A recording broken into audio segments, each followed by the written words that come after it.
Good afternoon, नमस्कार। मैं हूं आपके साथ अंजलि बालियान और आप सभी भावी अध्यापक एवं अध्यापिकाओं का आपके अपने यूट्यूब चैनल ऑनलाइन शिक्षण पर बहुत बहुत स्वागत करती हूं। सो माय डियर फ्रेंड्स, आज की वीडियो आपके लिए बहुत ही महत्वपूर्ण होने वाली है क्योंकि इस वीडियो में हम इस टॉपिक पर बात करेंगे कि आप सुपर टेट की एग्जाम की तैयारी करने जा रहे हो तो आपका एक माइंडसेट कैसा होना चाहिए, आप कैसे तैयारी की शुरुआत करेंगे और एक स्टडी प्लान क्या हो आपका, ताकि एक बेहतर ढंग से कम समय में आपको बेहतर रिजल्ट मिले, बेहतर आपको जो है आपकी तैयारी हो पाए। तो वो कौन सी ऐसी स्ट्रेटेजी आप फॉलो कर सकते हैं, क्या आपका स्टडी प्लान होना चाहिए, किन पॉइंट्स को आपको ध्यान में रखकर तैयारी शुरू करनी चाहिए, इस पर हम इस वीडियो में फुल डिटेल्ड जो है वो चर्चा करेंगे। तो चलिए बिना किसी देरी के शुरुआत करते हैं। अगर आप चैनल पर नए हो तो चैनल को सब्सक्राइब कर बेल आइकन का बटन जरूर प्रेस कर दीजिए। सो फर्स्ट ऑफ ऑल हम देखने वाले हैं वो कौन कौन से पॉइंट्स हैं जो सबसे पहले आपके माइंड में होने चाहिए तैयारी स्टार्ट करने से पहले। सबसे पहला टॉपिक यहाँ पर आता है, सबसे पहला पॉइंट आता है आपका सिलेबस, कि आपका सिलेबस क्या है आपको ये पता हो। अब आप कहेंगे कि मैम नया सिलेबस तो अभी तक नहीं आया है, तो कैसे सिलेबस को जान ले। देखो, सिलेबस आपका अभी तक जो है नोटिफिकेशन के साथ ही आएगा, तो आप तब तक हाथ पर हाथ धरे नहीं बैठ सकते और आपके पूरे के पूरे सिलेबस में तो चेंज होने नहीं वाला है। कुछ टॉपिक्स ऐड ऑन होंगे, कुछ हटाए जाएंगे।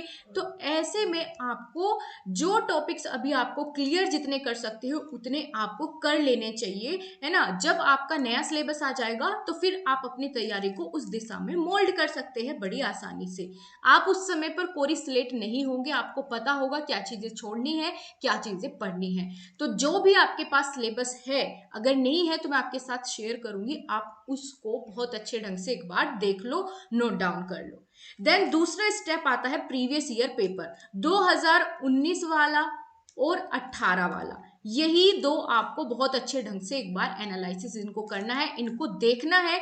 इनकी क्लासेस मैं आपको कल से कराऊंगी और वो भी एक बेहतर स्ट्रेटेजी के साथ आपको एक बार बता देती हूँ कि किस तरीके से मैं आपकी ये क्लास कराने वाली हूँ प्रीवियस पेपर की।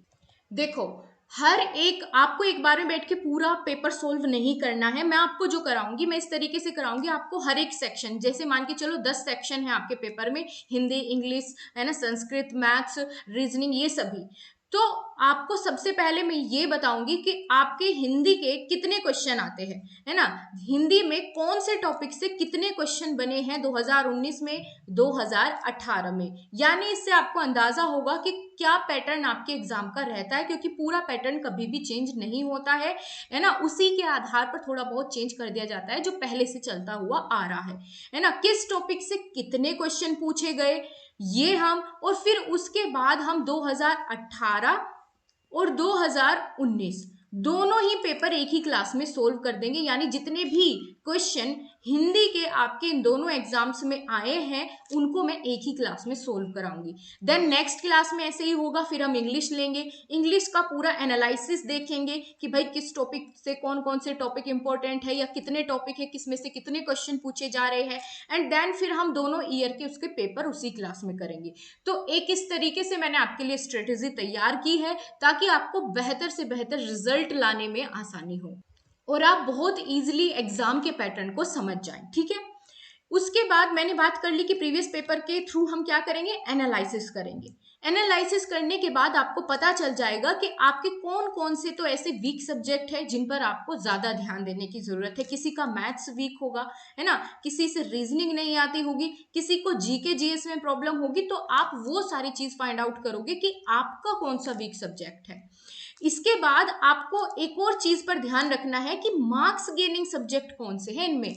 अब भैया मैंने आपके साथ सिलेबस तो शेयर कर दिया था पिछली वीडियो में, अगर नहीं देखा है तो देख लेना, कौन सा सब्जेक्ट कितने मार्क्स का पूछा जाता है वो मैं आपको बता चुकी हूँ, ठीक है। तो उससे आपको ये पता चलेगा कि जैसे सीडीपी हो गया, है ना, अगर जीवन कौशल वगैरह ये तीन टॉपिक्स में बांटा है सीडीपी को, और अगर तीनों को कंबाइन कर ले तो 30 नंबर का सीडीपी बैठ जाता है पूरा। इसी तरीके से जीके जीएस को अगर अगर करंट अफेयर और ईवीएस भी जीके के अंदर कंबाइन हो जाता है, इसको हम इसमें रखें तो 40 नंबर की खाली आपकी जीके बैठती है ना। इसी तरीके से लैंग्वेज का पोर्शन, जिसमें कि लैंग्वेज के पोर्शन में भी हिंदी केवल 20 मार्क्स की आती है और बाकी बचे 20 मार्क्स में आपका संस्कृत और इंग्लिश दोनों, यानी 10-10 नंबर के ये दोनों आते हैं और हिंदी का यहाँ पर ज्यादा जो है वो रोल रहता है 20 नंबर का, है ना। और इसी तरीके से मैथ्स भी आपका 20 नंबर का। तो जो जो मार्क्स गेनिंग सब्जेक्ट है, जहां आप ज्यादा से ज्यादा मार्क्स गेन कर सकते हैं, आपको फिर उन पर फोकस करना है। एंड देन मैं तो आपकी तैयारी शुरू करवा ही दूंगी, कल से आपकी क्लास आनी शुरू हो जाएंगी, जिसमें हम सबसे पहले ये वाला एनालिसिस करने का काम शुरू करेंगे, है ना, एक एक सब्जेक्ट को लेकर के बहुत बेहतर ढंग से पूरे एनालिसिस के साथ। एंड देन आपको इसके साथ साथ सेल्फ स्टडी भी करनी है, ठीक है। सेल्फ स्टडी भी आपको करनी है, जो चीजें मैं क्लास में पढ़ाऊं वो भी, और अपनी तरफ से भी आप जो भी कुछ तैयार कर सके वो भी आपको शुरू कर देंगे। अभी आपको किसी के भी बैच को लेने की बिल्कुल जरूरत नहीं है, आपको मूर्ख बना दिया जाएगा अगर आप बैच के पीछे भागोगे। तो एक बेहतर ढंग जो हो सकता है, एक समझदार बच्चा किस तरीके से तैयारी करता है, वो मैंने आपके साथ ये स्ट्रेटेजी शेयर की है। आई होप आपको इससे बहुत हेल्प मिली होगी, गाइडेंस मिली होगी कि कैसे आप अपनी तैयारी को शुरू करें।